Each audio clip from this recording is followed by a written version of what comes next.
high-ranking LAPD officers are speaking out today on the shooting death of Ezell Ford. The unarmed 25-year-old man was killed during an encounter with police, which has sparked outrage and protests. CBS 2's Louisa Hodge has more.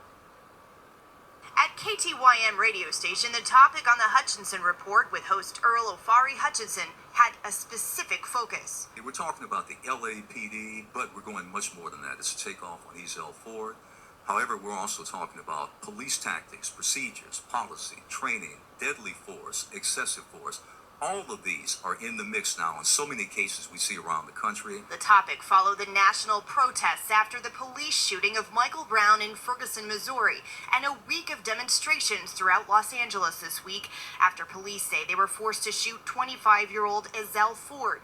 His family said he suffered from bipolar disorder and schizophrenia, and while officers say he tried to grab their weapons, Ford was unarmed while he was shot and killed. A lot of the things that I've seen in the news recently, Eric Garner in New York, Missouri shooting with Michael Brown, it seems to me, and Ezell Ford, it seems to me like maybe those officers became too personally involved. LAPD veteran Dorsey, author of the autobiography Black&Blue, joined LAPD veteran Scott Landsman for a discussion about excessive and deadly force. It comes down to training.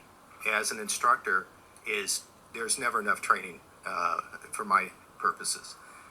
But it's letting the officers know exactly what their responsibilities are and why they are motivated to behave the way that they do. Every 3 years, the police department should put their officers through some kind of a psychological evaluation, and let's take the temperature on how that officer feels and thinks and how they react, so that we don't wind up in a situation where we have a contempt of cop or we have an officer taking something personal because they've been exposed and desensitized. But even as the radio show talk concluded, the conversation was far from over.